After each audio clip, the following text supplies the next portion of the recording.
Hello and welcome to the Golfing Greenkeeper podcast. My name is Steve Smith and I'm your host, and now it's time for a brand new segment of Aussie golf history, and this one is Avondale Golf Club.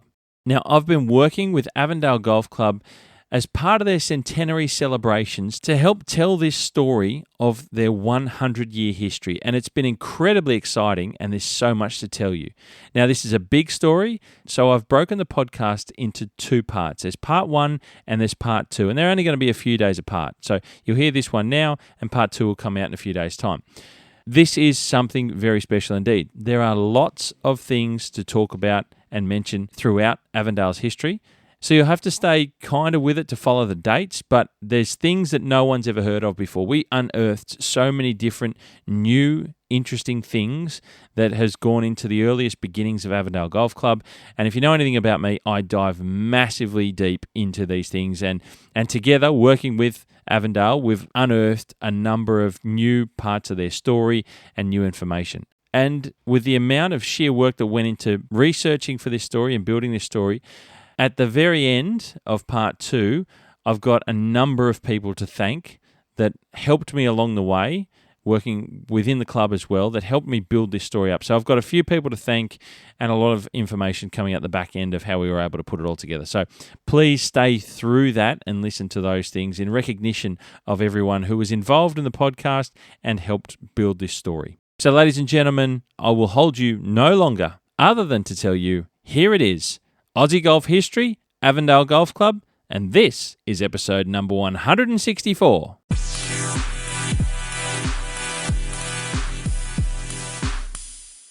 Ladies and gentlemen, we are about to move through an incredible story as part of a centenary celebrations of Avondale Golf Club here in Sydney. I'll start off by letting you know that we're recording this in the trophy room inside Avondale's magnificent clubhouse.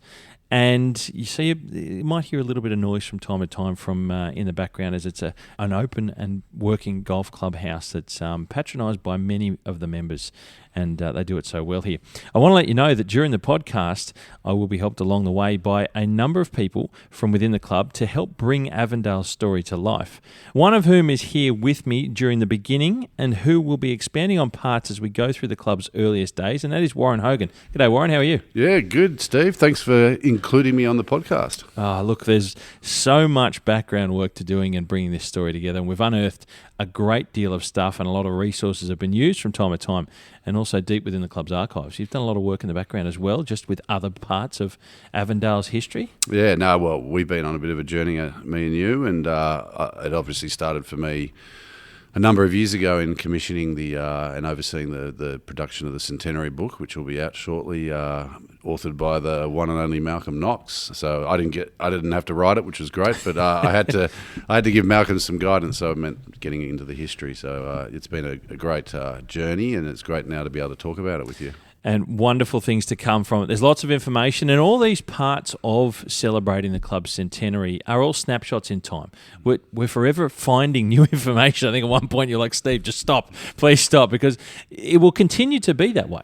Yeah. And I actually met with Gary Martinoli of the Australian Golf Heritage Society. Yeah, and he gave examples of how this is happening, and this is because of the digitisation of these records and their accessibility. Yep. You don't have to go and sit in the state library and use microfiche. The old microfiche. Which, you needed to know what you're looking for, I assume. Yeah. I didn't do a lot of it.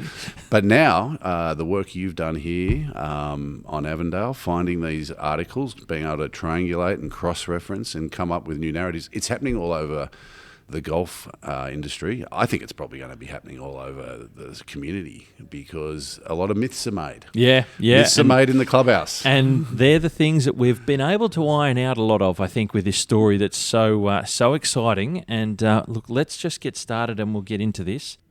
So our story begins in the year 1923 here in Sydney, and the city, and more broadly Australia, were rebuilding after World War I. Lots of work was being done. The Sydney Harbour Bridge Act had been passed in Parliament the previous year, and work was ready to commence on its construction. Sydney's City Circle Underground Railway line was also under construction, with John Bradfield appointed to oversee construction of both the Metropolitan Railway and the Sydney Harbour Bridge. Steam locomotives were the engine of choice, but change to electrification was in the air. Radio station 2SB was set up and was soon to broadcast across the airwaves as Sydney's very first radio station. And the creation of the nation's new capital, Canberra, had stalled after the toll of World War I, both human and economic. After World War I, federal parliamentarians needed to fire Canberra back up, and they did so with the announcement that they were going to build a provisional Parliament House, but didn't want to overload the city with a huge capital cost of a permanent one right now at the time, and would leave it to posterity. The provisional Parliament House to be built would have an expected lifespan of only 50 years. Now for golf, well, in 1923, Tom Howard had won the Australian Open by 3 strokes at Royal Adelaide, and golf generally was in a boom as much as the country was rebounding from World War I. Dan Soutar, a Scotsman who emigrated to Australia in 1903 with good mate James Hurd Scott and met up with another best mate already here in Sydney, Carnegie Clark, was one of Australia's leading professional golfers in 1923. He was considered a golf course architect, was a prolific newspaper golf columnist, and also an author, having written The Australian Golfer in 1906. Now, as I just mentioned, golf was booming in 1923. In fact, golf was so busy in the early 1920s that clubs were getting so busy and crowded, so much so that Soutar had written about golf's popularity in a number of articles over the years, including this excerpt from the Sun newspaper in Sydney on the 2nd of January, and I'll read it and quote it to you here as follows. Golf popularity. Ever-increasing numbers, looking for room, extension at picturesque Killara. There is not a golf club in Sydney that has not a big waiting list of would-be members, but they cannot be accommodated. The Killara Club is meeting the difficulty by adding 9 holes to its course. The big increase in the number of players at every club has created a problem which can only be solved by opening up new courses or extending those now in use. In some instances, the latter course, due to the lack of ground, is impractical and new areas will have to be found.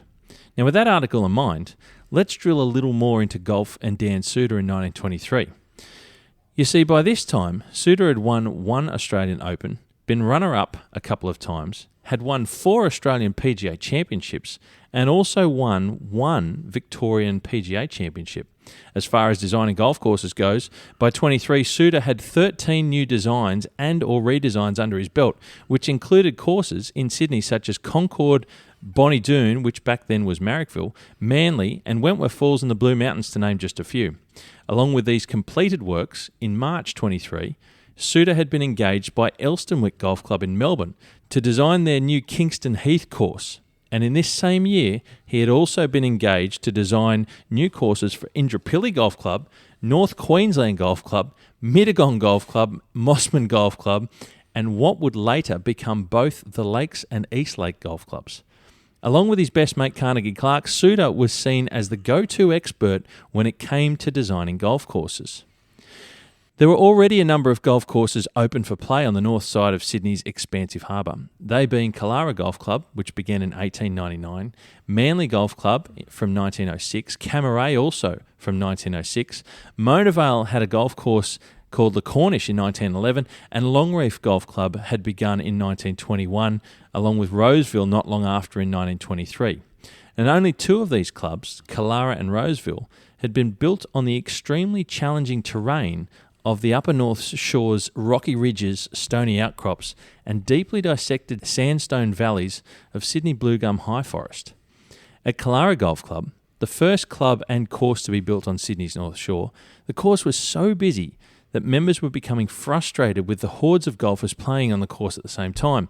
And so it was from these frustrations, not long after the official turning of the first sod had taken place for the future Sydney Harbour Bridge, that a group of residents from Pymble and surrounding areas, regular players of Killara Golf Club, decided to do something about it. Now, as far as my research can discover, and this is brand new information that no one else has seen before, it was first reported on the 5th of September 1923 and is perhaps best written in Sydney's Referee newspaper from the 26th of September as follows, and I quote, "Pymble is starting a course. At a meeting of the residents held to discuss the matter, Judge William Hugh McCatter, who was from the New South Wales District Court, was elected chairman, while Mr. Robert Henry Modlin, an accountant, took on the duties of honorary secretary. A committee was appointed comprising Sir Arthur Rickard, who was a business owner, real estate agent and property developer, Messrs. Francis Stewart Boyce, who was a barrister at the time and soon to become judge, Robert Winton Gillespie from the Gillespie brothers, who were flour millers, Herbert Edward Pratton from Pratton Printers, Oscar Curtis, Norman McIntosh, who was the president of the Ku-ring-gai Council, and Harry Ruskin Rowe from Ross and Rowe Architects, who were a prominent Sydney firm at the time. Those were some pretty big names in Sydney at the time, weren't they, Warren? Yeah, they certainly were. I mean, we got a range of serious business people, legal, political. I'd add that Francis Boyce was also the first chair of the Council of Barker College in Hornsby, which had just moved at the turn of the century from, I think, Richmond. That's where I went to Currajong, school. yeah, out that way, Western Sydney. Indeed it was. Now, various sites will be, and I continue the quote, various sites will be inspected, which have been offered, so that the one most suited to laying down an 18-hole course can be selected, when a public meeting will be called to find out what the membership is likely to be. The sooner the matter is fixed up, the better, as the numbers desiring to play and who can't for lack of space is enormous. End quote. It had been mentioned that a number of sites were being considered ranging from 80 to 200 acres. And then we find silence. The only thing that was happening in early 1924 was the demolition of buildings on the north side of Sydney Harbour, as construction was about to begin on one of the country's largest construction projects. Nothing reported in any newspaper about the new course for the first half of 1924 until the 5th of July, when we find an article that I come across, and it's titled Big Land Deal, Pymble Golf Club, Pretentious Scheme. An Upper North Shore syndicate has purchased, through Mr. Norman McIntosh, and I remember him from the initial group, and he was the president of the Ku-ring-gai Council, 140 acres of land in the St Ives district for a golf links. This was further reported again on the back of Busy Golf in an article, The Millions Club, of which Sir Arthur Rickard was the founding president, that during a tournament at Killara Golf Club, it was mentioned that as the club's waiting list was so long, there was considerable interest from prominent golfers and local residents from Killara and Hornsby to form a new golf links 1.5 miles from the St Ives village. A point of note is that during the early 1900s, golf courses were often built near railway stations or transport hubs, often a short walk, such as Concord Golf Club, which was near Strathfield Railway Station, Killara Golf Club near Killara Railway Station, Manly Golf Club was near the tram sheds at the termination of the tram line, and Wentworth Falls Golf Club in the Blue Mountains was not too far away from Wentworth Falls Railway Station. But this new Pymble Golf Club had nothing within walking distance. In fact, they promoted the fact that you could get to the nearest station by motor bus. A little odd, sure, I guess, but what this new golf club was betting on was a proposed new railway line branch from Gordon to Narrabeen with a station at St Ives that was mooted back in 1921. To this day, in 2026, this line has never actually been built. Now, following these articles, we find in the Sydney Sun on the 9th of August 1924, an article of newly registered companies, and one being the Pymble Golf Links Estate Limited, with the object to purchase certain land at Pymble to establish a golf club and links with other objects. Directors include Herbert Ross, the business partner of Harry Ruskin Rowe. Later on, through my research, I find other names included in this Pymble Golf Club being Judge McCatter and real estate agent property developer Sir Arthur Rickard. It appears to me, during the research for this history, that somewhere between September 1923 and July 1924, the group that initially assembled together to search for land to start and build a new golf club and course in the area had split into two separate parties.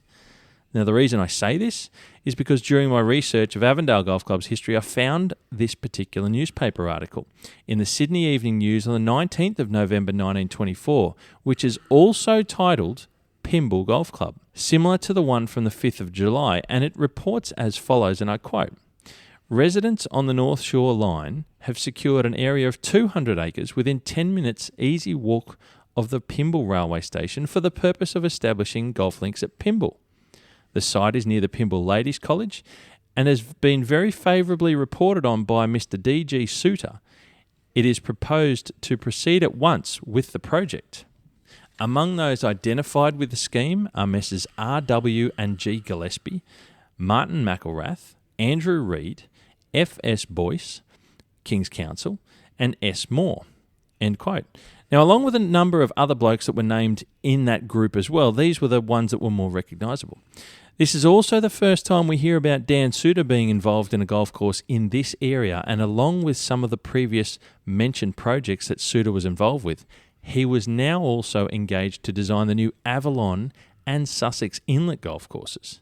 Now, don't forget, Soutar was still the teaching professional at Moore Park during all this time. Warren, he was a busy man, wasn't he? Yeah, well, it just shows you that this was the start of this golf course construction boom in Australia, in Sydney in particular. I think there was like 10 courses in Sydney metropolitan area in 1920. Almost 30 built or under construction by 1930. But it was the work that Soutar and Clark and Herd Scott did in bringing the game of golf to Australia when they got here at the turn of the century that put him in this position. Yeah. There was a boom, and there were only so many people that, building a golf course ain't cheap. It was tend to be done by people who had higher standards, and they wanted someone who knew what they were doing. Exactly. And Soutar was clearly the guy that they all wanted. Indeed. Now, how could it be, the part of interesting note is here, how could it be that the newspapers were using the same Pymble Golf Club name for two different sites, two distinctly different locations and different people? Hence my deduction that there was a divorce in that initial group somewhere in that time period. And you can see here with the names McIntosh and later Mocatta and Rickard involved in the new Pymble Golf Club at St Ives, and then Gillespie and Boyce involved at the Pymble Golf Club in Pymble. It's a little bit hard to navigate through, but we're doing our best. We jump ahead to the 17th of February 1925 with an article in Sydney's The Sun newspaper penned by Dan Soutar, and I'll quote it from here. New golf course, another at Pymble, picturesque and difficult. Now, for this one, ladies and gentlemen, I'm going to read you the entire article, and it is of reasonable length, but it's also extremely important. Now, Warren, this was a bit of a deal to find this. This really cemented that Soutar was involved at this particular site here for Avondale Golf Club. Yeah, and I think this is, in Avondale's history, one of the most important pieces of information, a piece of research. But I think it's a piece of Australian golf course architecture history, but I'll let you read it. Let's go through it, and we start off with, the search for areas suitable for laying out of golf links is being prosecuted in all directions, the number of adherents of the royal and ancient game making it imperative that the new grounds be found if players are to enjoy the game in comfort.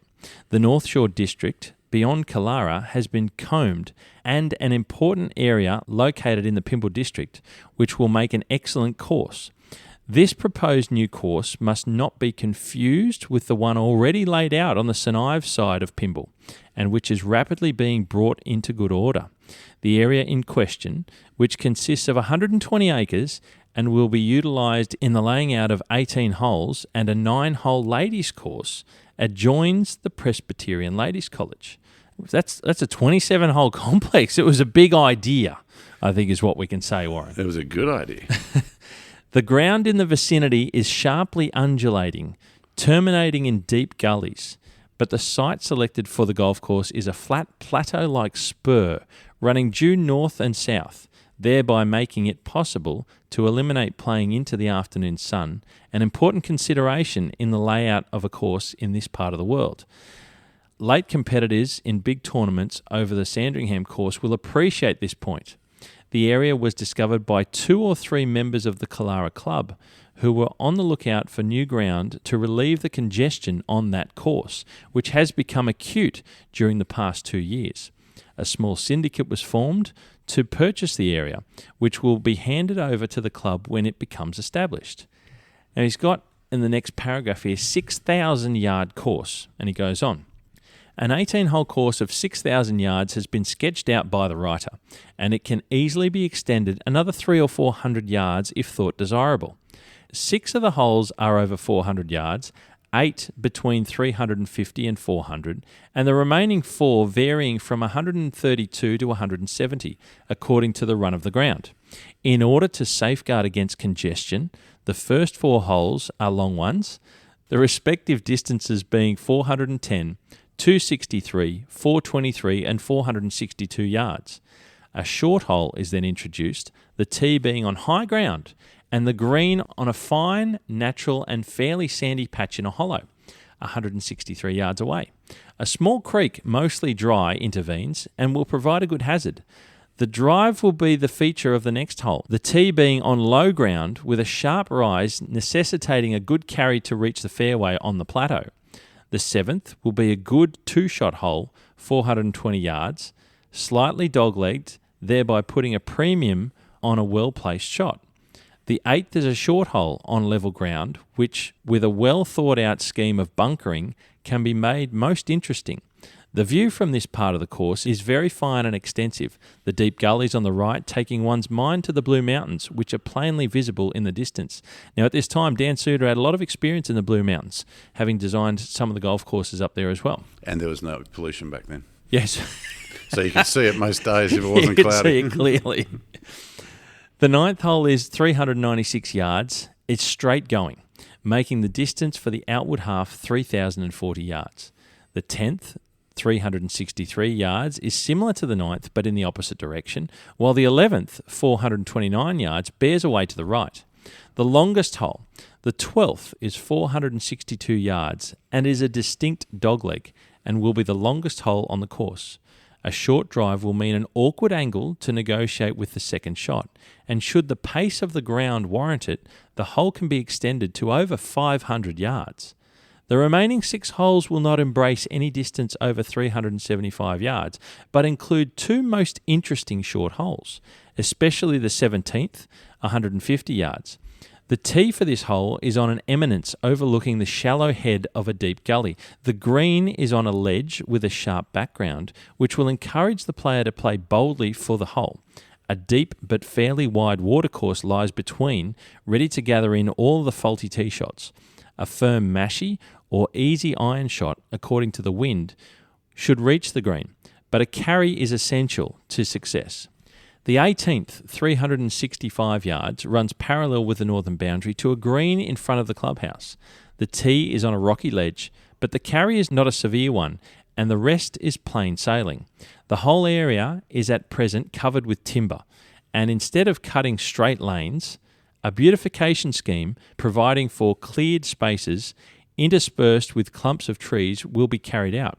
This will give a park-like effect and will break the monotony of playing along lanes. Clumps of trees properly placed are quite effective hazards and will stop a badly directed shot equally as well as a long, narrow strip, while the player will have an opportunity to recover by playing either round or over them.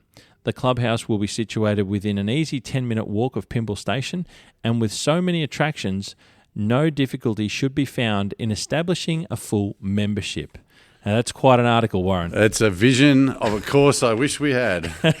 So, yeah, we can take up the debate about what he was trying to do with Avondale before a single tree had been felled. Indeed. Now, it should be noted here that by this time in early 1925, Soutar was working at both sites for both parties of these 2 separate Pymble golf courses. He was working at the St Ives site and laid out the course by late 1924 with the help of best friend Carnegie Clark, which was now well and truly under construction, with fairways and green sites being built. And Soutar had also done the initial layout for the Pymble site near the Presbyterian College, as we've just heard at Pymble, but no work had begun here yet. Now, unlike the St Ives site, which had already been previously used by the Horticultural Society as farmland, so it was somewhat cleared, the Pymble site, as you just heard, was heavily timbered. Now, the next move came on March 23rd, 1925, and we see in a newspaper article on March 26 stating that the Pymble Land Company Limited was registered in New South Wales with a starting capital of £15,000 in £1 shares. First directors are F.S. Boyce, G. Gillespie, R. Gillespie, S. Moore and A. Reid.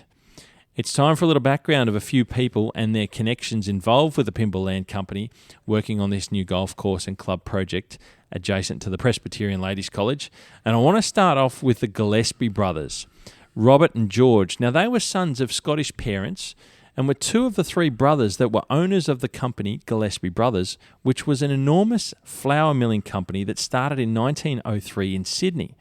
Now, for context of size and scale, Gillespie Brothers over time would merge and morph into Fielders Gillespie, and then through a number of corporate mergers into Goodman Fielder as we know them today.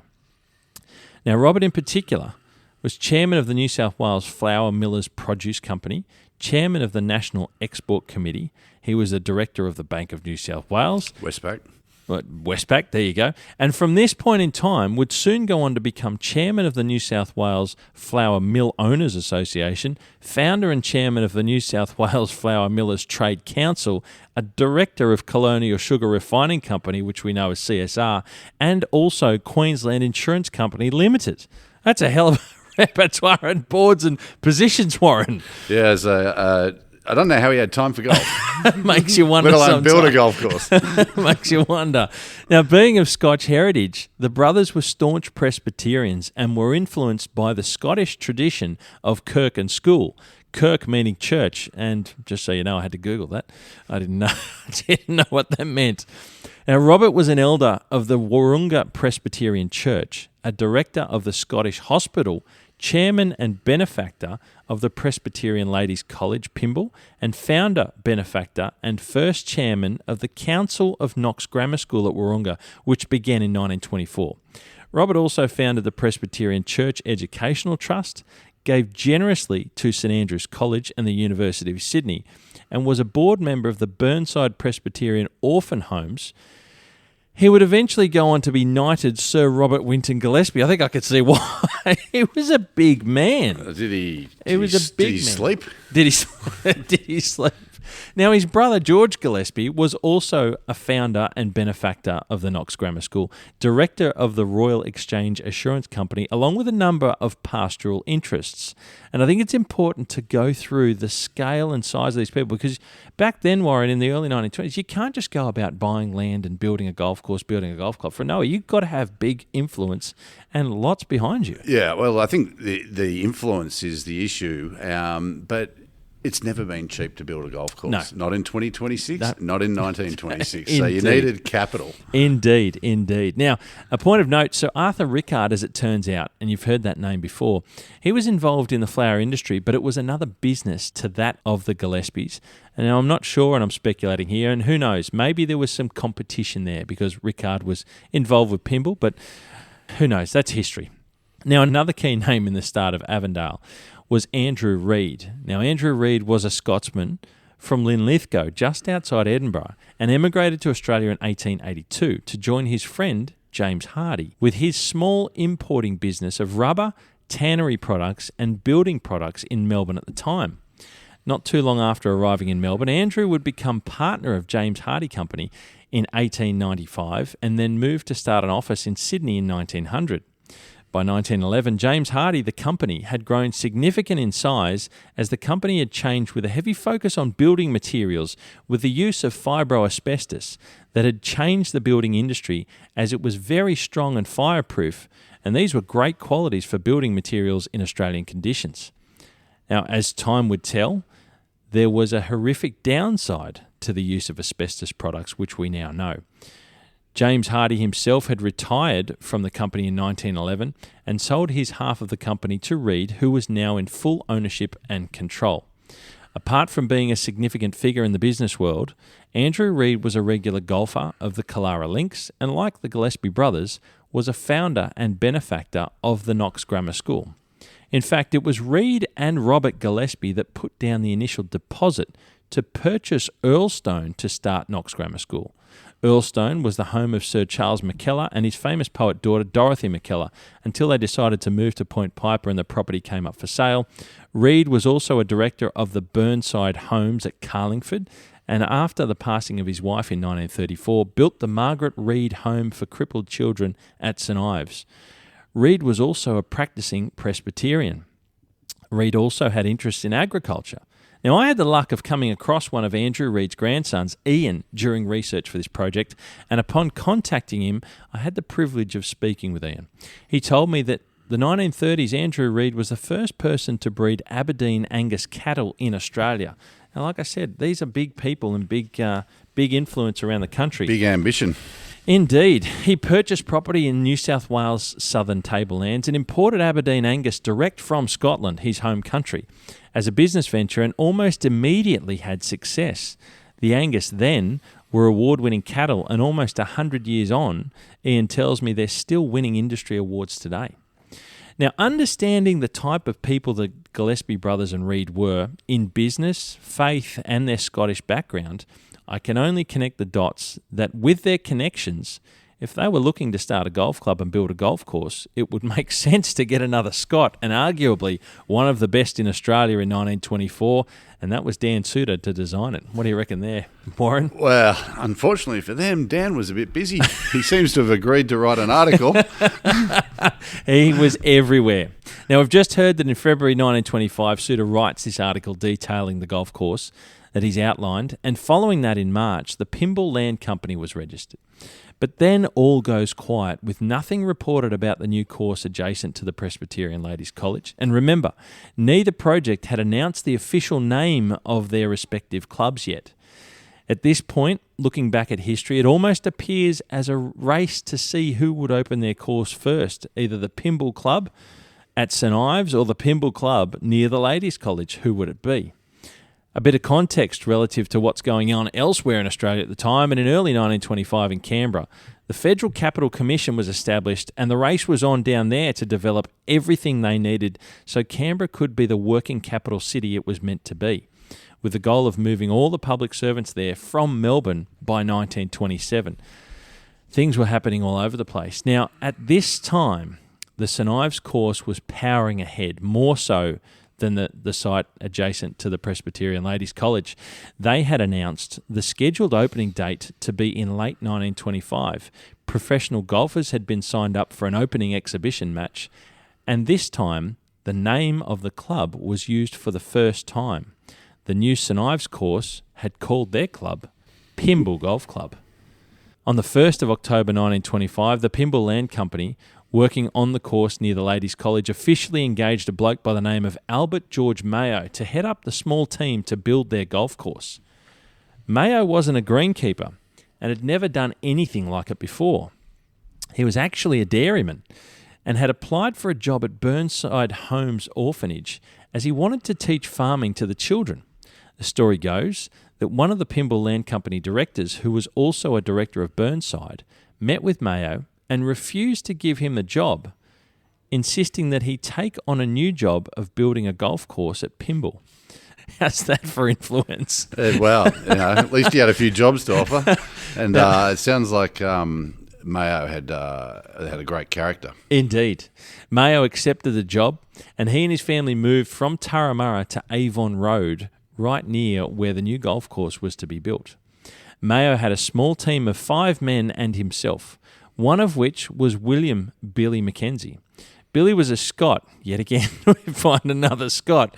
Billy was a Scot and previously the professional and greenkeeper of Goulburn Golf Club in the New South Wales Southern Highlands. He had recently resigned to come up to the new Pymble course. The team were tasked with clearing the land as dictated by the course design. Large trees were cut down using axes, and there's some incredible images in the club's history books of these men cutting these enormous trees down with just axes in their hands, Warren. They were something else back then. There was no mechanical equipment. No, all done by hand. All done by hand, horse. They had carts, I believe, to do some things, but it was all done by hand and dynamite. And dynamite, that's right. Now, logs from the trees were taken away by draft horse and cart to the old brickworks, which was the site of today's Royal North Shore Hospital, and also to a number of bakers' ovens in the area. This is how timber was used back in the days. Nothing went to waste, mate. Nothing went to waste. Well, actually, just on that, this all happened actually through one of the first important logistics hubs on the North Shore, and that is what is called Findon's Wharf, which Findon's Wharf Road runs off the Pacific Highway and runs next to the Killara Golf Club onto Lane Cove Road, and that was the main access route into the city. That was it. Until the bridge came through. Indeed it was. They used to take a lot of the trees that were used down to build Sydney City. They would take it down Fiddens Wharf Road and onto the Middle Harbour, at Lane Cove River, I should say, to take it into the city by boat, is how they did it. Now, on the return trip with these carts, after taking the timber to the brickworks and so on, they would fill up with a load of fertiliser to spread on the soon-to-be fairways here at the Pymble site, where they were building the golf course near the Presbyterian College. Rubbish was burned on site, and dynamite, there you go, you jumped in. Dynamite was used to blow the stumps out of the ground, along with troublesome rocks and boulders of the rocky sandstone site. This was tough, hard work. It certainly was. Now, there's an interesting name pops up here at this time. A young 13-year-old Joan Hammond was a student at the Presbyterian Ladies' College that neighboured this plot of land in 1925 when Avondale was being constructed, and recalls in a quote as saying, "One of my most vivid recollections centres on what I now realise was a fragment of history. The beautiful grounds in which the college stands were hewn from virgin bush and looked very bare. Behind the college, another group of pioneers was creating, out of dense bushland, the very attractive Avondale Golf Course. It was an exciting experience for me to ramble through the bush and watch how the fairways and greens were being shaped." It's a pretty impressive quote from Joan Hammond, and we'll get to just who Joan was soon. Come the 2nd of March 1926, 5 months after Mayo and his team get stuck into clearing the land, we see that 9 fairways have been cut and a new name has been mentioned in relation to the project for the very first time. And it's all probably best described in this article on April 29 in the evening newspaper in Sydney as follows. Pymble golfers are nameless links. The managing committee of the new golf links at Pymble, which adjoin the Presbyterian Ladies' College, 7 minutes walk from the station, is intrigued over the name by which the links are to be known. It is desired to avoid confusion with the links near St Ives and at the same time preserve the name of Pymble. Various suggestions, Pymble Heath, Pymble Side, Pymble Downs and Avon have been put forward as suitable names for the new club. But the problem will have to be left for the solution by the members of the new club when formed. The links will not be ready for play for about 6 months, but under the guiding hand of Mr. D.G. Soutar, with the kind assistance of Mr. Eric Appley and a number of members of the Killara Golf Club, great progress has been made. Most of the fairways have been cleared, ploughed and sown with couch grass, and little more remains to be done." End quote. And there it is, ladies and gentlemen, and Warren, the very first time in history the name Eric Appley has been mentioned in relation to designing a golf course. It is. It's the first effort after a long career as a golfer. And, of course, you know, it's interesting how much we now look at Soutar's role in that first year, probably involved in site selection, certainly in design. Whereas up until recently, we thought it was really just Appley who had done this. Yeah. So very interesting, a meeting of these two, perhaps a baton change at this particular time, and we'll go through that. Many of you listening have heard of the name Eric Appley. So in 1926, just who was Eric Appley exactly? Now, Eric Appley was a born and bred native of Sydney, and at this point in time, he was a leading amateur player of New South Wales and indeed Australia. Known as the boy champion in his younger years, Appley was an incredibly talented golfer. Appley followed his father's footsteps playing golf, albeit beginning at a much younger age. Whilst his father was a member at Killara Golf Club, after the family moved back to Sydney in December 1904, after a brief few years in Brisbane, young Eric, at the age of 15, had joined Killara Golf Club as a junior member. In July 1905, Appley was recorded to be playing off a handicap of 12, and by October of the same year, he was down to 6. By the end of his first year as a playing member of his first golf club, Killara, Eric Appley was the club champion in 1905 and won the club championship again in 1906 playing off scratch. That's incredible level of talent for back then. Extraordinary. In 1906, Appley was selected in the New South Wales state team and remained there for over 20 years. He moved to be a member of Manly Golf Club in 1911, where he was club champion there a number of times. By 1926, Appley had won numerous New South Wales amateur championships, and it wasn't uncommon for him to even be playing in exhibition matches against the likes of Tommy Howard, a fellow top-level amateur competitor. In fact, it was in 1920 at the Australian Golf Club that Appley beat Howard 4-3 to be the first New South Welshman to win the Australian Amateur Championship. They were both considered to be amongst the best in Australia at the time. It's probably worth noting at this stage that the top amateur golfers at this time were as good as the top pros. Yeah, that's right. Soutar and Clark had set up the PGA in 1911, so it was still sort of only just over 10 years old. The Australian Open had been played for about 30 years. But the amateur golfers, just like in the lead up to the Augusta and Bobby Jones, it was still an area where the gentleman golfer, the top of the amateur ranks, was up there with the professional ranks. Indeed. It was the last era. Absolutely, it was. Now, on a professional work level, Appley was a qualified architect, having studied at Sydney University and then the Architectural Association School in London.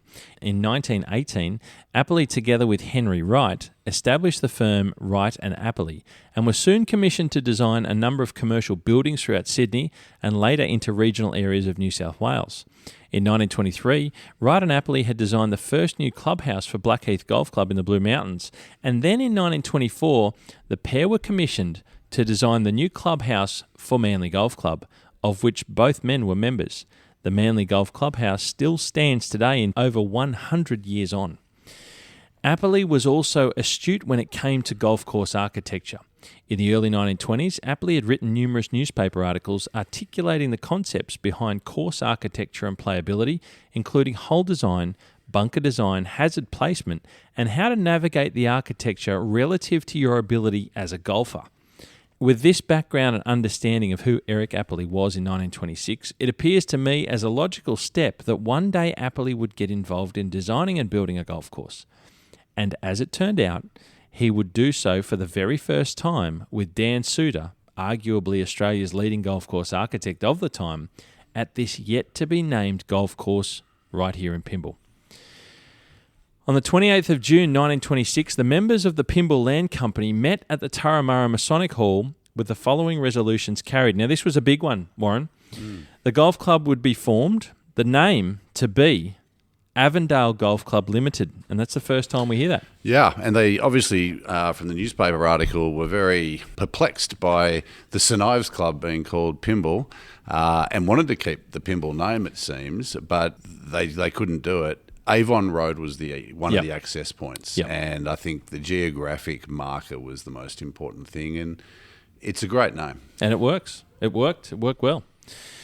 Now, also, the first committee consisted, they were named here, and they consisted of present directors of the land company. They were Francis Stewart Boyce, who was now a King's Counsel. He was the founding chair, as you mentioned, of the Barker College Council. And it's important because the Knox Grammar School has been extremely prominent at Avondale, and Barker being the other boys' school up this part of the world, probably less so. But it's important that there was both a Barker and a Knox sort of connection in those early days. Indeed. Andrew Reid was also one of the first committee members, and he's from James Hardy, as we mentioned. Robert Winton Gillespie and George Gillespie from Gillespie Brothers Flour and founders of Knox Grammar School. Sidney Moore, who was high up in the wool buying trade. William Clark Penfold from Penfold's Printing and Stationery. Philip Henry Goldfinch, who was a part of senior management of CSR and soon to become the general manager of CSR, and Dr. W.C.A. Hogue. But it is worth reflecting on the kind of people. We're talking about Penfold Stationery, and a great Australian brand. Yeah. In fact, there's all great Australian brands now in that list. We've got schools. We should remember they also helped start PLC, not just Knox. Yeah, that's right. These people didn't just build businesses, they built communities. Yeah. And they built schools, churches, orphanages, and obviously golf clubs. Yeah, and also, like I mentioned, hospitals before, donating greatly to hospitals and universities. I mean, they wanted to make sure that not just this area, but more generally, Sydney was growing, and it was growing in the right way. So they were giving people opportunities.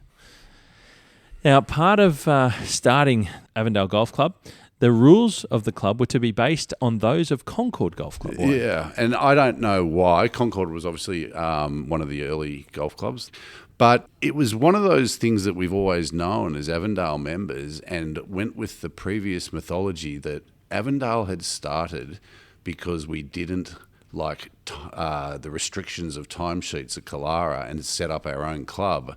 This is all new history that you have discovered and we have worked on. And I think one of the things that played to that mythology about, the founders of Avondale leaving Killara and in disgust at, their inability to access the tea whenever they wanted, was this reference to Concord. We're not going to do the Killara rules. Now, right. I haven't discovered anything about why that might be, and there might be particular provisions. But it is an interesting fact, and of course, another sort of piece of a Sydney golf history and how important Concord is, because it's been around for so long. Indeed, yeah, absolutely. Now, the first membership would be by nomination by the shareholders of a land company. Shareholders will have first preference of membership for themselves and wives and a friend. The first membership will be limited to 100 men and 50 ladies. So 1/3 were ladies. They certainly, from the perspective of 2026, it's interesting because you were invited to be a member here, it appears, and it was a small membership. Yep. And I think the fact that 1/3 of the membership at founding, and they were very strict, they had a waiting list from the start, was ladies, shows not so much of the fact that they wanted women playing golf, or that was part of it, but that it was a family. Yeah. It was a community-based organisation. Yep. Apparently, after the first year, a lot of ladies joined, another sort of 50 to 75, and hardly any of them played golf. Oh, there you go. They just joined the club. They just wanted to be part of the club, but they had to extend. I know they had to extend the ladies' membership, because they wanted more wanted in. It has been a target of this club to have 1/3 of the membership female to this day. Yeah, and wow. The industry standard in Australia and Sydney is about a quarter. Yeah, and right. So it's a constant sort of trying to overachieve, but it goes right back to the first membership. To the very beginning. Here we are talking about it, the very foundation of how the club is going to be coming together. Now, on the 27th of July, we find another article written by Soutar in the Sun newspaper, and it is as follows, and I quote, Avondale, new golf course. 18 holes have been laid out, but so far, only 9 have been cleared, ploughed and planted with couch grass.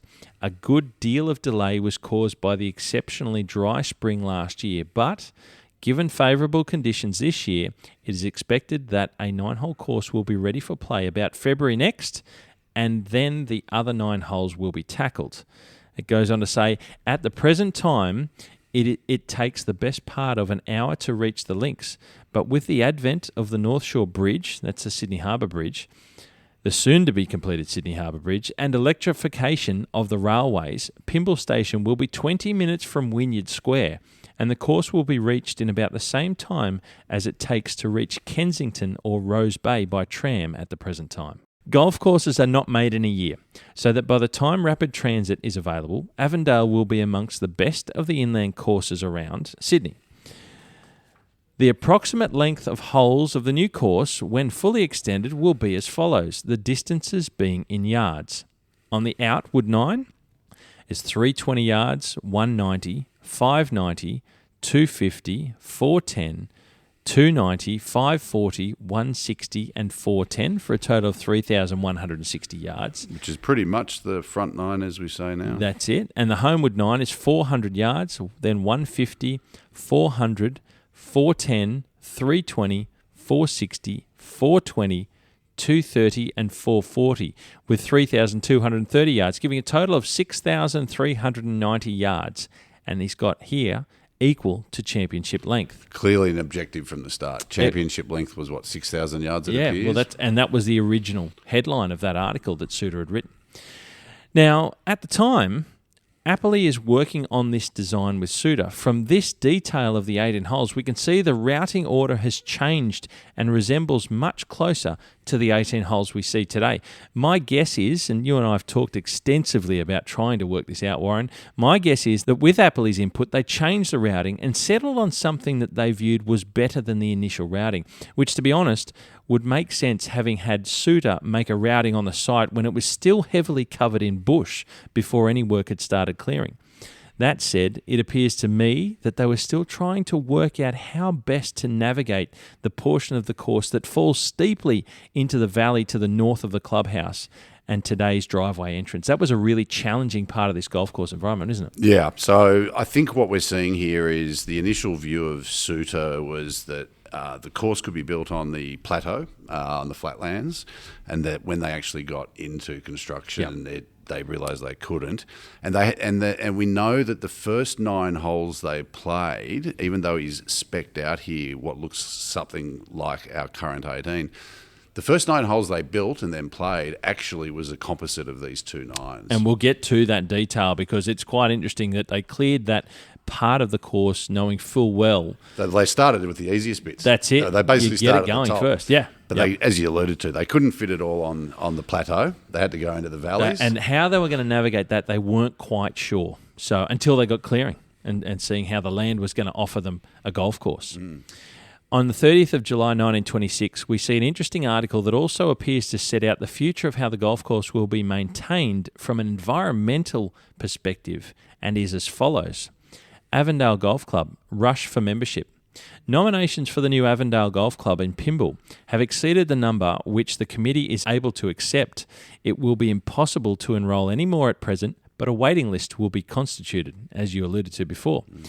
Steps are being taken to preserve all wildflowers on the area and to constitute it as a sanctuary for wild birds. Wow, yeah, I had forgotten about that because we are a bird sanctuary, but that official designation was only given in the last 50 years. But clearly, from day one, the native bushland course was an objective. Absolutely. This is something that they wanted, and because, unlike many other courses that were semi-cleared before they were built as a golf course, this wasn't. No. So they knew what they had here, and it was special. Well, and they only had axes. I mean, the work to take this from virgin bushland to this vision of essentially a links golf course in the bush was incredibly ambitious. I don't think you'd do it today with modern earth-moving equipment and machinery. Quite remarkable of the time. So as we mentioned from the outset, the Avondale Golf Course was set out to be a sanctuary of native flora and fauna, which, as we know, is carried through to today at the highest level, which you'll definitely hear about later. We'll tell you that much. The 9th of September 1926 is a big moment for the club when Avondale Golf Club Limited is officially registered, and I can only imagine how big a day that was for everyone involved. The first committee meeting of the new golf club was held on the 27th of September, where key positions were filled, including Boyce as the club's first president and Goldfinch as the club's first captain. Now, I've got to tell you, I have seen these meeting minute books down in the archives of the golf club here that are 100 years old. They are Penfold's books, and we talked about Penfold being involved, of course, William Penfold's company. It was good of him to contribute some books. Yeah, why not? And when I was down there looking at these books, to turn the pages, Warren, I don't know if you've had the opportunity to do it yourself, but they're 100 years old, and you're looking at handwritten names and notes. Yeah. It's quite incredible. It's living history. It is, and you can feel what it was. You can almost feel what it was like for them. Well, the handwriting was spectacular. It's just remarkable. Now, it's estimated, and it should be noted, that from around this point on, Dan Soutar's name is no longer heard of again being involved with this golf course. In the previous year, he'd picked up the projects to extend the Longreef Golf Course to 18 holes. Just for something else to do. And he also picked up the job to extend Roseville Golf Course to 18 holes. And on top of that, he'd picked up the design for Goulburn's new golf course. This guy is building like 1/3 of the golf courses in Australia. Quite remarkable.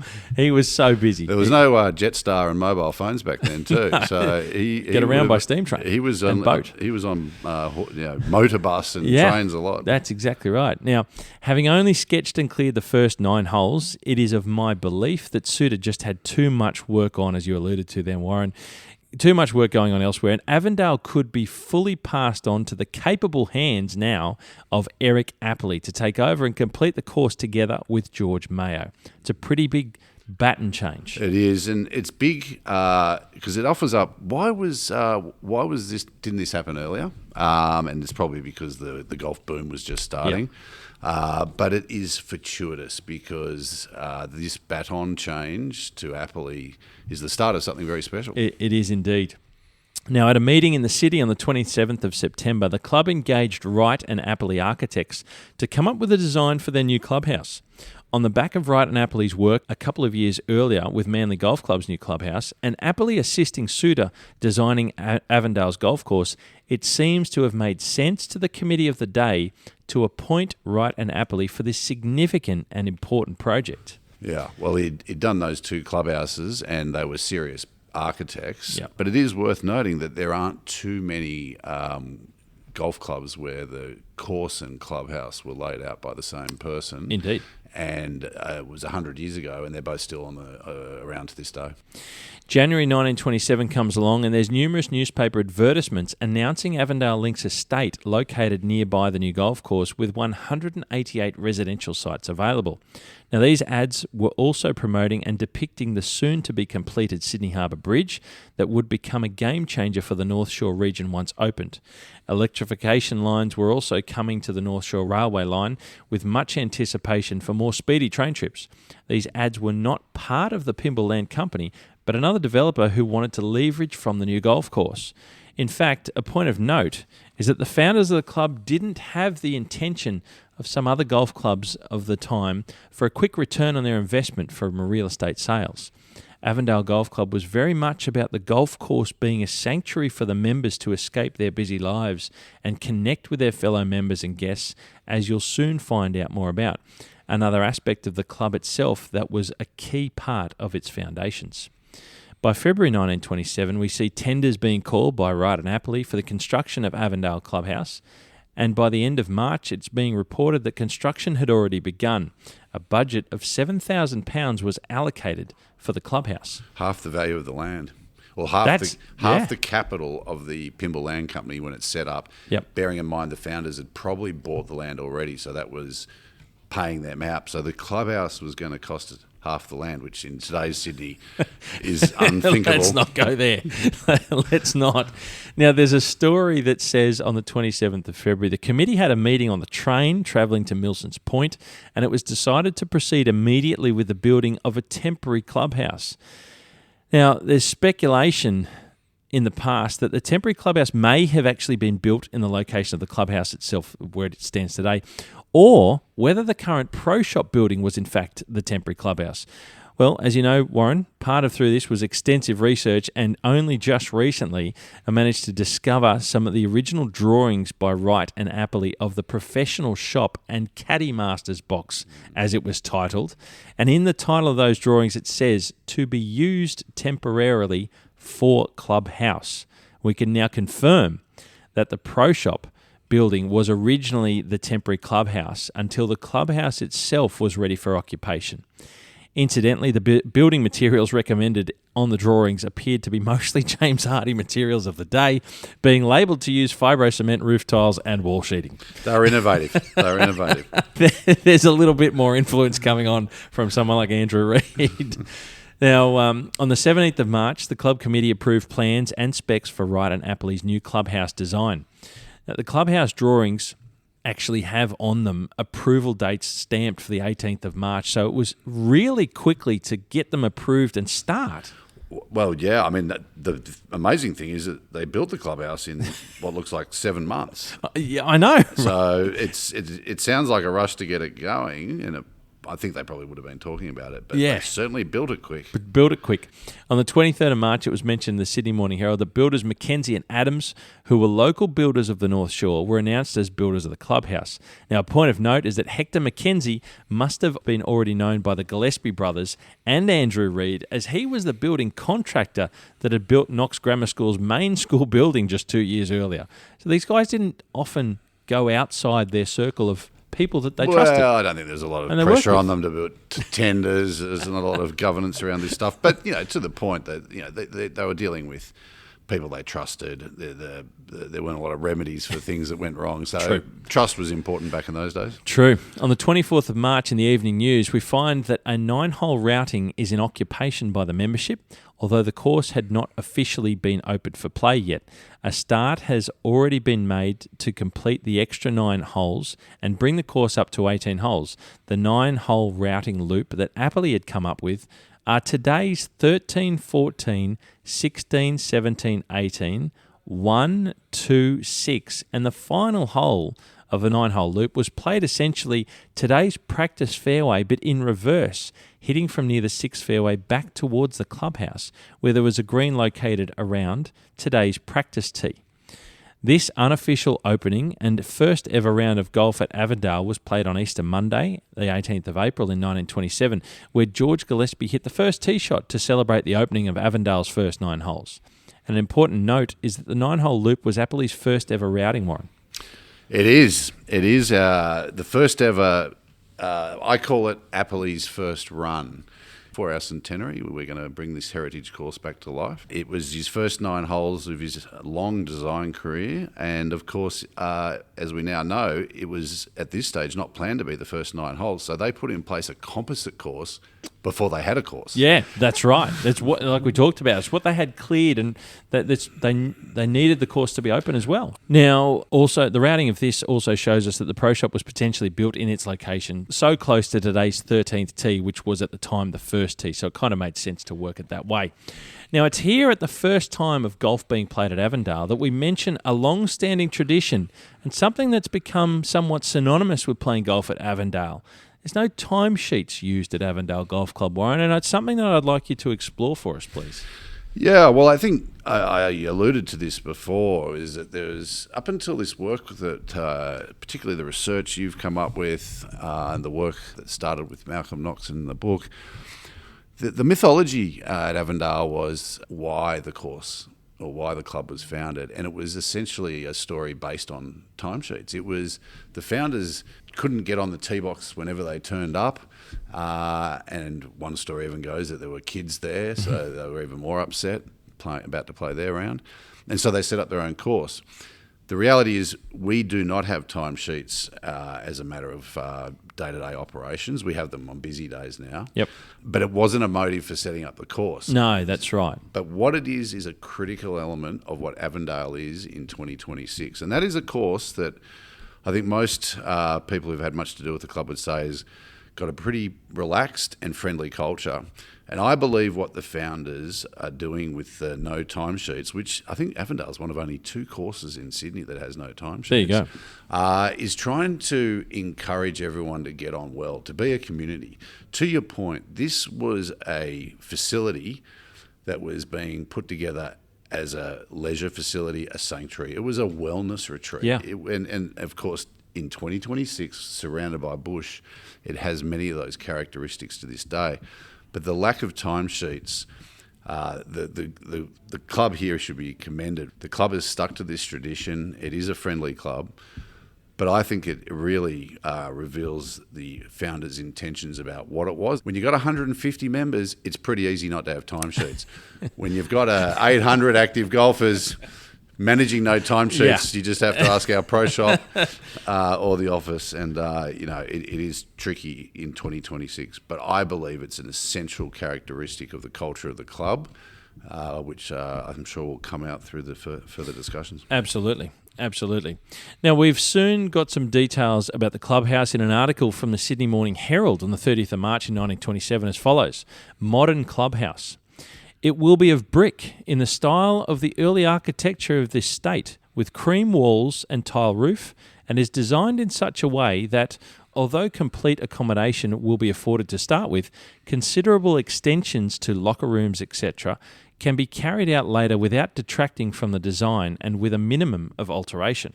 The 30th of March, at the club's first AGM, the committee had entered into a contract between the golf club and the land company for the erection of a clubhouse at an approximate cost of £7,000, and work was to commence immediately.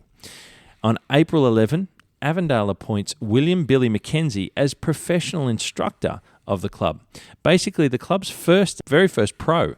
Now, you heard Mackenzie's name earlier when he was part of the construction team of the golf course working with George Mayo clearing the land. Mackenzie had a great reputation in golf circles as a teacher and club maker. Prior to him coming to work at Avondale, helping to build the course, he was the first golf professional and was greenkeeper at the same time of Goulburn Golf Club in New South Wales in the Southern Highlands from 1923. Goulburn was his first place of work after coming to Australia. He was well known as a gentleman who commanded respect and quickly won the affection of the members of Avondale. And you guessed it, with the name of Mackenzie, he was a Scot. So Mackenzie was another Scotsman to join the new team of Avondale Golf Club. Have you joined the dots yet of the Scots? Gillespie brothers and Reed starting the new golf club. Soutar comes in to design the course. I recently found this. Soutar gets the design of a new golf course for Goulburn Golf Club, where Mackenzie is the pro and greenkeeper at the time. Then Mackenzie comes up here to help build Avondale and then becomes the pro. Yeah, the Scots knew where they were all working and playing. They were close and obviously the best when it came to golf. The 17th of December 1927, after postponing the opening for a couple of months, Avondale Golf Club was officially opened. Now here's an excerpt from the Sydney Morning Herald. The Avondale Golf Club's course at Pymble was officially opened by State Governor Sir Dudley de Chair on Saturday in the presence of a large crowd of visitors. The course is fashioned in picturesque scenery about 1.5 miles from the railway station, and although only 9 holes are at present being played, the preparation of the fairways, greens and bunkers of the remaining 9 holes is well advanced, and they will soon be in use. The clubhouse is an extensive building with wide sweeping verandas. Mr. F.S. Boyce, Attorney General, who is the president of the club, introduced Sir Dudley, who, after congratulating the members on the enterprise, drove the first ball off the first tee.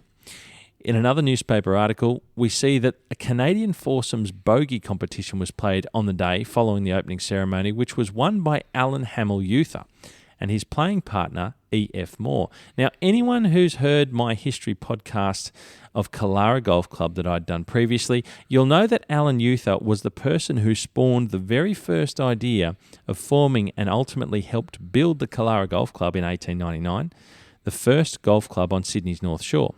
If you read this newspaper article, Youther is just another name, but my research for Killara's history found that Alan Hamill-Youther was a significant name in golf on Sydney's North Shore, which he was for many years to follow. And we see here that Alan Youther he's supporting Avondale on their opening day. And that's a big thing that we're starting to see more dots joining between the two clubs in support of Avondale when it's beginning. Youther's name goes a little further than Alan winning on the opening day competition. His son, Arthur Weymouth Youther, was a founding member of Avondale Golf Club when it opened and would become the very first club champion in 1927, which they were playing on Appley's 9-hole course, as the 18 holes wasn't quite yet open for play. Arthur would also go on to be club champion a total of 7 times of the first 12 years of the club.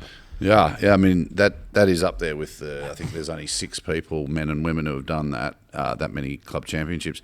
But also, that first club championship over the 9-hole course was the only trophy ever contested on that heritage course. There you go. The 2 events, the women's club championship, or associates as they called them in those days, was in 1928 on the 18, and the foursomes cup. There you go. That first club championship was played on that heritage course. There you go. Very interesting.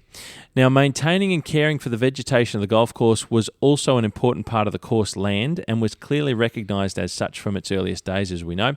And we also find in the club's records that only days after the official opening of the golf club, a small group of just 3 people were appointed as honorary foresters for the protection of flora and fauna. And they were W.G. MacDonald, head greenkeeper George Mayo, and club professional William Mackenzie. The back end of 1927 also saw the lady members hold their first meeting, in which it was decided, as they recorded it, and quote, to set apart Tuesday of each week for lady members to use the links, end quote. There was also a close association with the Presbyterian Ladies' College, where 7 members of the staff were invited to become associate members of the golf club.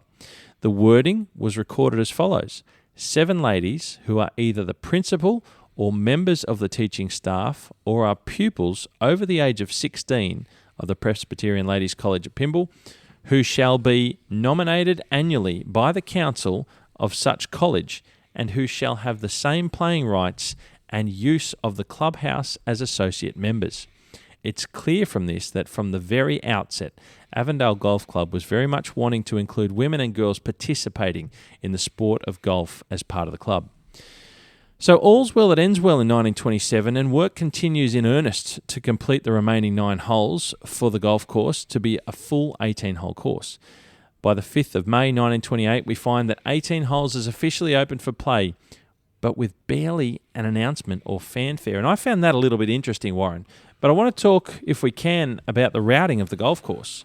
It's a pretty interesting way that the golf course was laid out. And it runs essentially north to south along that spur. Which Soutar himself pointed out in that early article that I think they must have learnt from a couple of the layouts in Melbourne. You do not want to be playing golf into the setting sun in Australia. It's a challenge, but we're looking at a map, and if anyone wants to look at it, a satellite view or anything of the land, a lot, like you mentioned, it runs along with the spur. Not a lot of across, up and down, vertical over the top of hills, which is often done to get away from a lot of side hill lies, but that wasn't afforded at this site. We've touched on the challenging area to the west of the clubhouse that drops steeply down below into a couple of holes, but generally speaking, it allowed for lots of longer holes. Got a couple of long-running par fives that run the length of the spur. Yeah, and it's this really interesting intersection of what we now know as Appley's design philosophy that have developed clearly over the years, and the realities of the layout, and that is most golf courses all around the world are built up and down ridge lines. Yep. And so you have greens and tee boxes at different levels and you're walking up and down hills. Appley has stated throughout his career that there is nothing wrong with the challenge of side slope. Yep, side hill lies, now, yeah. There might have been a view in circles at the time that a constant side slope lie for stance was a problem, or the ball running off was a problem, but Appley didn't have that problem.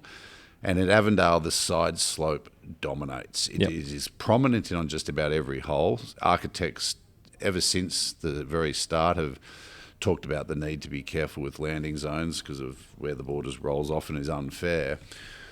But what we now have is probably one of the finest examples of how to use side slope to interact with hole design, to create interesting golf holes and difficult ones. And challenging shots. And my evidence, which may come up further at later stages, but Avondale really invested in its golf course conditioning from the late 80s. There's a lot more technology, there's a bit of extra money, the infrastructure was in place.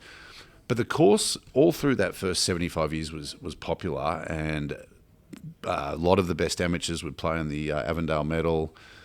And it wasn't because of the conditioning of the course, because it wasn't great. It was because of the layout, and I think it just shows you how unique the layout here is, and obviously Soutar's site selection, the founder's site selection, and then Soutar and Appley maximising everything.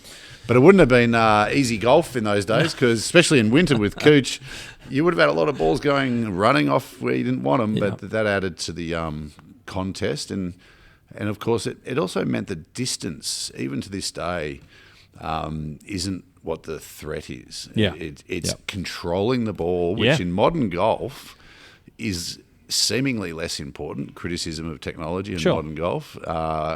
And at Avondale, it still remains important. It's certainly a key characteristic of the golf course is a side hill lie here that's afforded by the restriction in a way that the spur is long and narrow and you can't really go across it too much. Well, you wouldn't be able to. You'd just have a whole bunch of par threes. That's exactly right. It's not long enough to do it. So, and you saw in Appley's work at Newcastle and at New South Wales, excellent use of side slope on some of their holes, but those sites didn't have the sort of requirements of the Avondale Pimble site, where they could have some of the up and down ridges as well. Whereas Avondale is dominated by the side slope on just about every hole. Indeed, it is.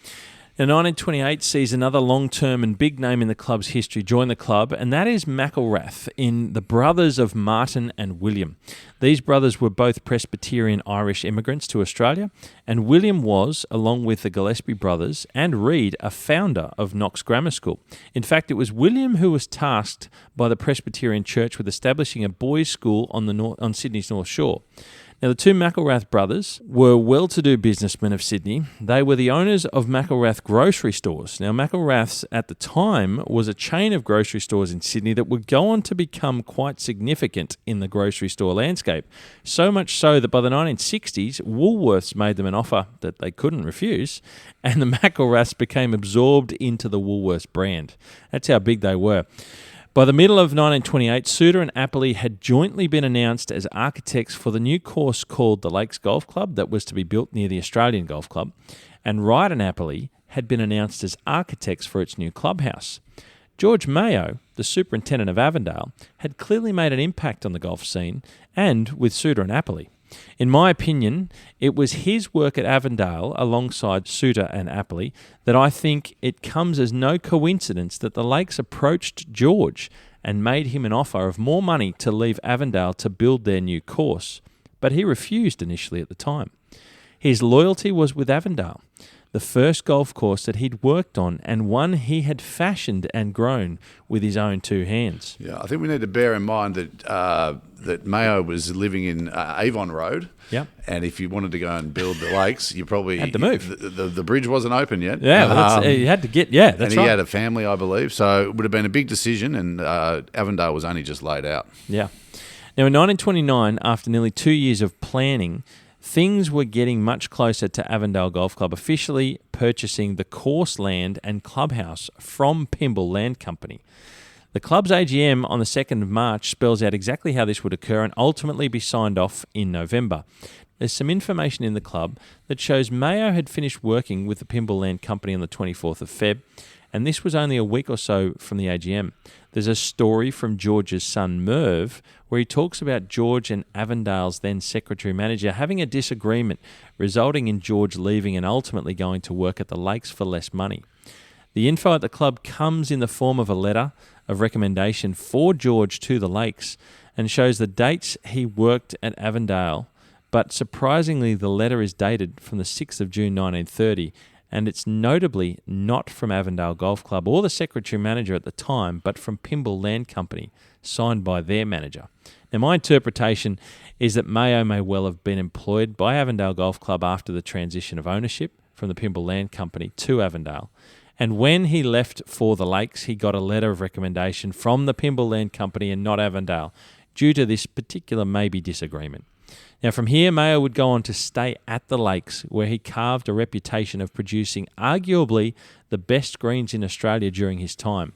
Mayo stayed at the Lakes until retirement and was instrumental in many things to do with greenkeeping in New South Wales, including starting the New South Wales Greenkeepers Association, which would go on to become today's New South Wales Superintendents Association. LJ Clements comes in to assume the role of head greenkeeper following Mayo's departure. 1929 would also see a now 17-year-old Joan Hammond join the golf club as a junior member. Joan Hammond, who would go on to become the famous opera singer Dame Joan Hammond, was gifted in sport, singing and music at a young age.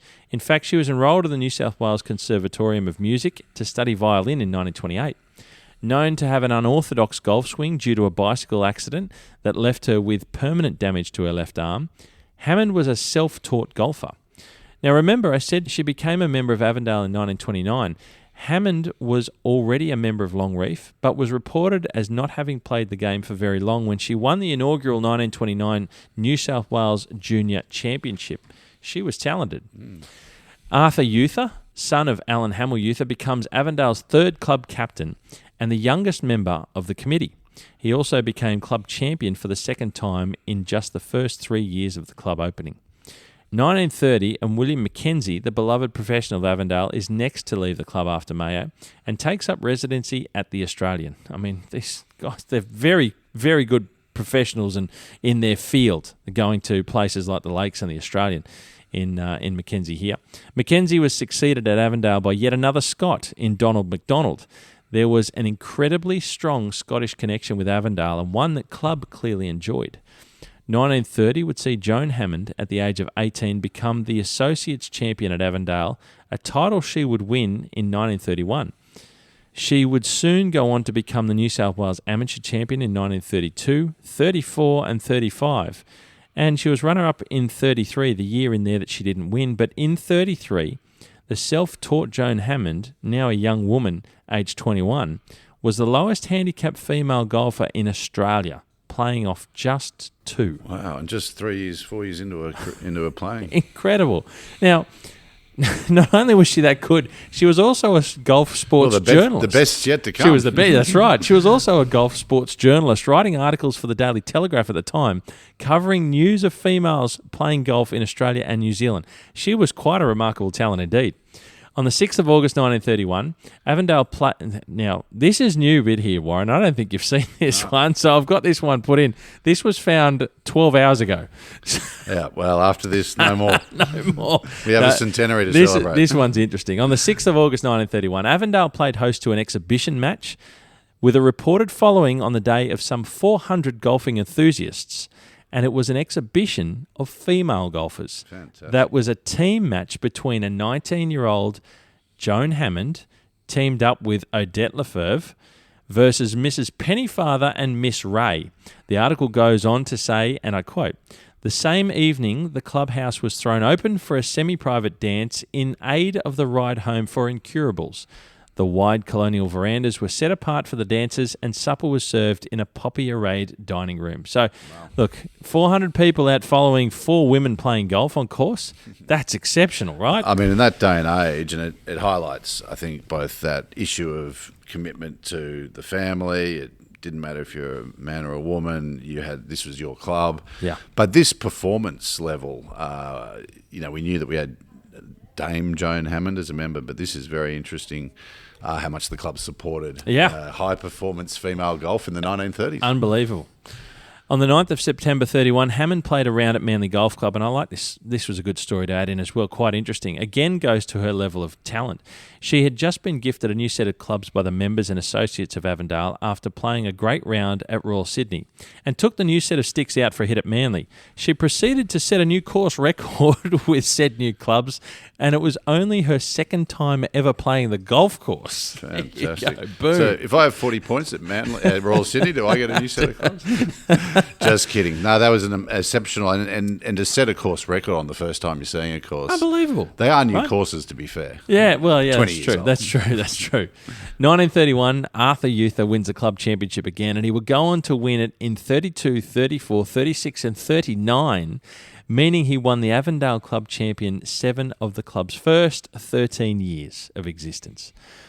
Now, don't forget, the 1930s were, of course, years of the Great Depression. It was not only during these years that the club and course had only been open and operating for a couple of years, but the Sydney Harbour Bridge had officially been opened, albeit by a galloping Francis de Groot slashing the ribbon in half before the Premier of New South Wales, Jack Lang, was able to cut it with a pair of scissors and declare the bridge officially open. The holes of Avondale, unlike many courses in Australia, have names, similar to that of Scotland and St Andrews, for example. Now, I've seen Soutar writing in newspaper articles that he laments the fact that we don't name our golf holes in Australia, unlike the old country, as he often puts it when talking about Scotland. Now, we don't know exactly when the holes of Avondale were given their names, but by the early 1930s, they were being used publicly in newspaper articles, and they are as follows. All right, testing. Warren, let's get us out the names of some of these holes. So you're going to test me. So the first is Fairview. The second, the Trap, the par 3, and I think that's aptly named with the bunkering. With the bunkering. Land's End is the third, which is now actually, just to comment, could be off the blacks, the extended tees, 600 yards. Wow. And one of the longest par 5s in Sydney, and often straight into a southerly. Yeah. Land's End.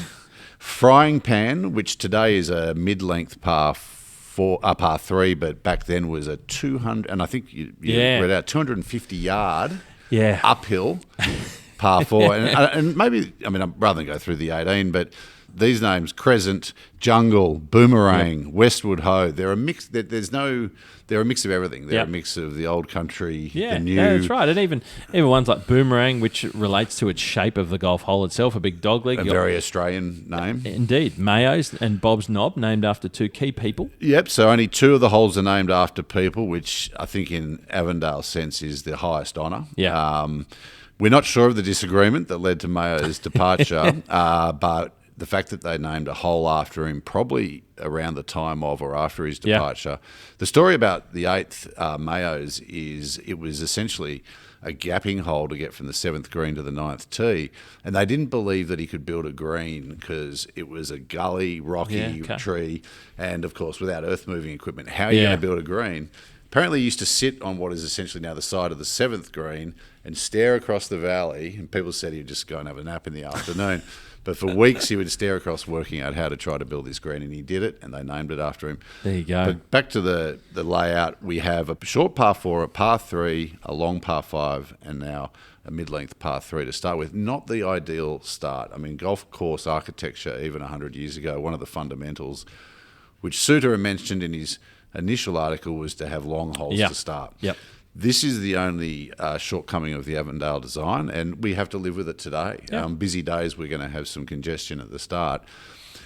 So my question is, given that Soutar so clearly, the first word mention of the Avondale design was, I'm going to build 4 long holes to avoid congestion. And then that was the first words ever publicly stated about Avondale's course, and now we don't have that.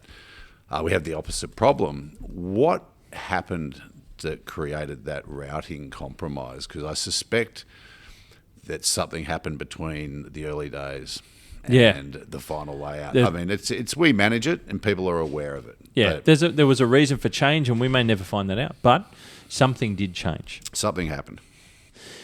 Interesting, the names of the holes, though. It's a unique part that not many golf clubs in Australia have.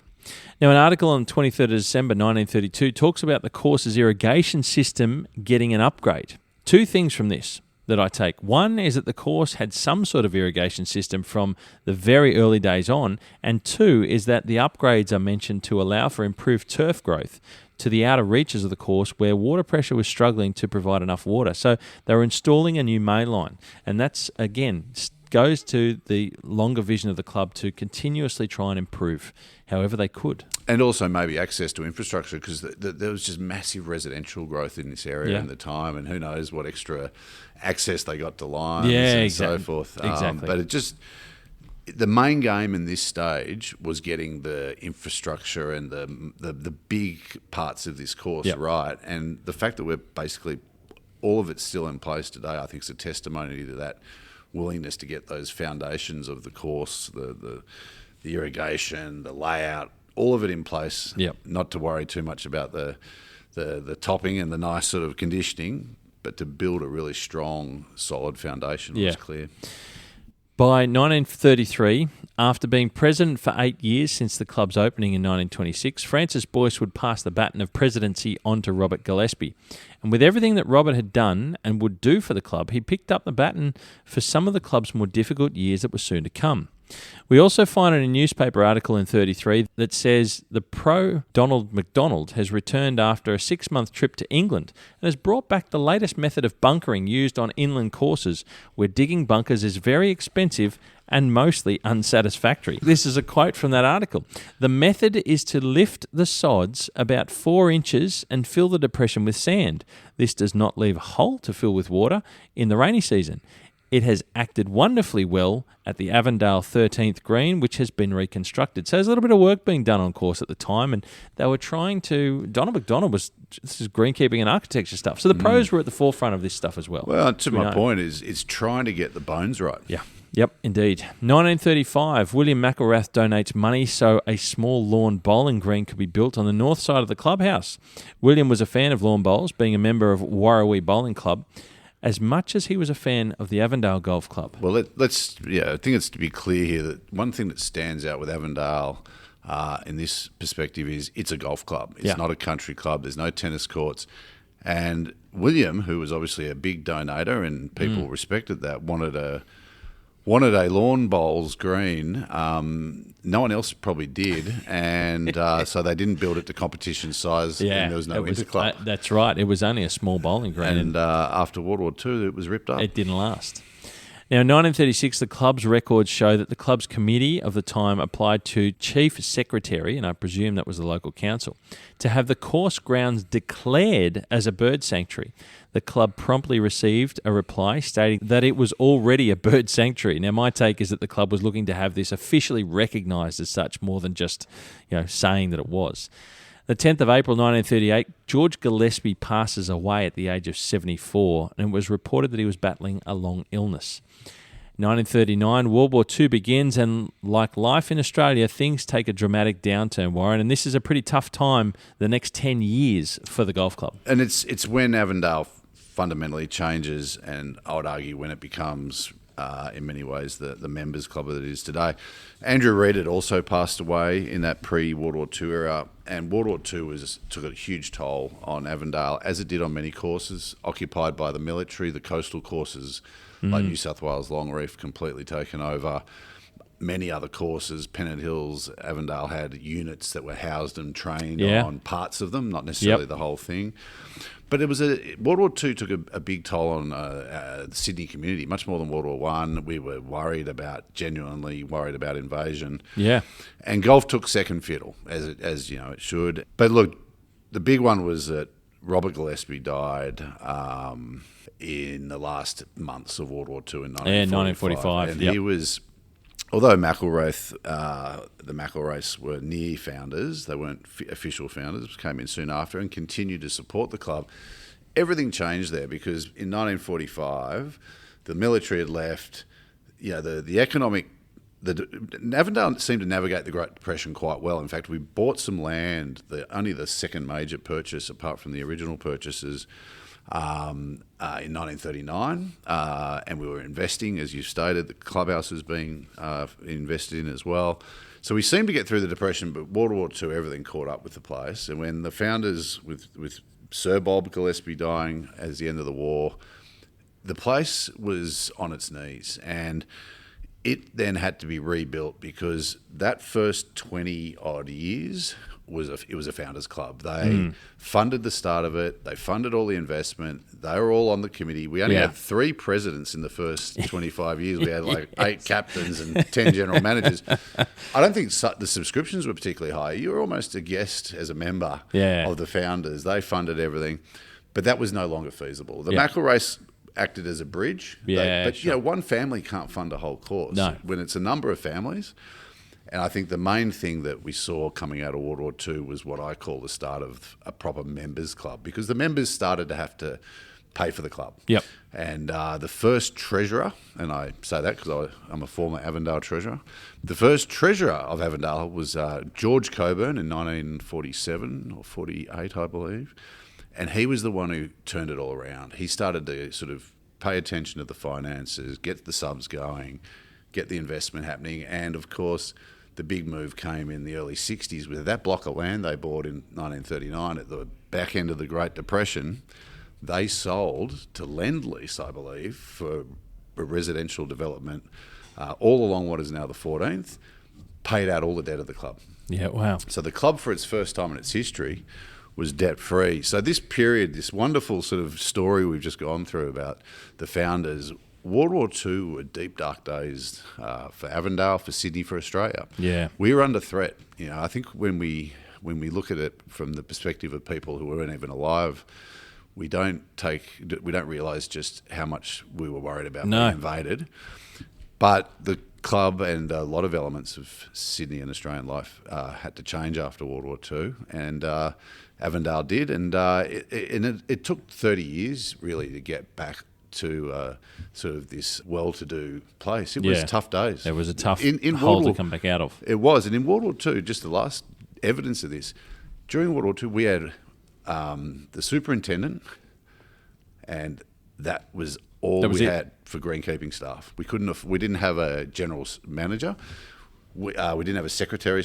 We had to appoint a secretary. I think it was in 1946 or 47 because we wanted an alcohol license, and you had to have a man because all through the war, Avondale had basically the women who were running the office run the club. Yeah, right. We didn't have a secretary. We had no course staff except for the superintendent.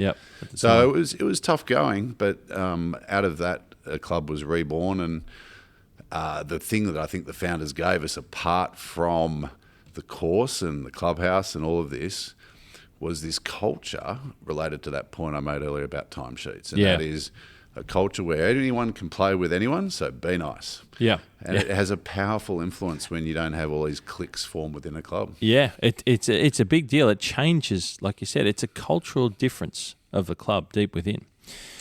So at the end of World War II, that 10-year period was a tough time. In 1947, I've managed to find an interesting newspaper article, and it goes to the level of professionals that the club continued to engage with. And I found a newspaper article that mentions the passing of a government agrostologist, and his name was W.S. Moody. Now, he died suddenly on the golf course at Avondale, and it's a cheery story so far. It's a great one. Can you say what he was again? An agrostologist. Okay. Now he's a scientist. What is that?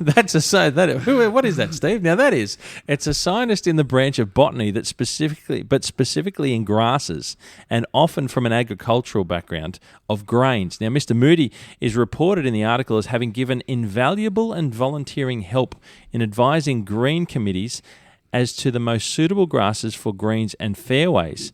Like I said, it goes to the point as Avondale having nearly always had the best experts of their chosen field assisting the club in different parts. And it's a theme that is something that you'll continue to see as we move through the club's history.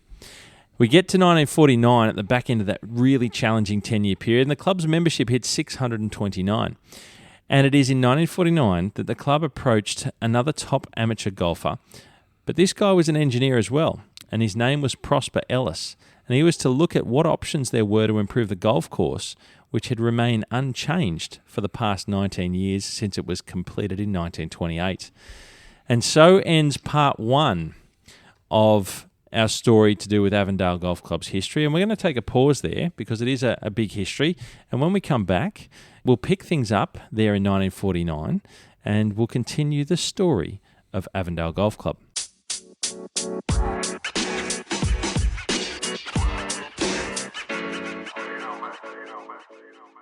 There it is, ladies and gentlemen. Part one is finished, and please stay subscribed. And if you're not, please subscribe to the Golf and Greenkeeper podcast. Lots of clickables will be in the show notes as well, so please go and check that out. If you are interested in these types of stories, Aussie golf history, if you're interested in Avondale Golf Club, please like, share, and subscribe, and also pass the podcast around if you could, please.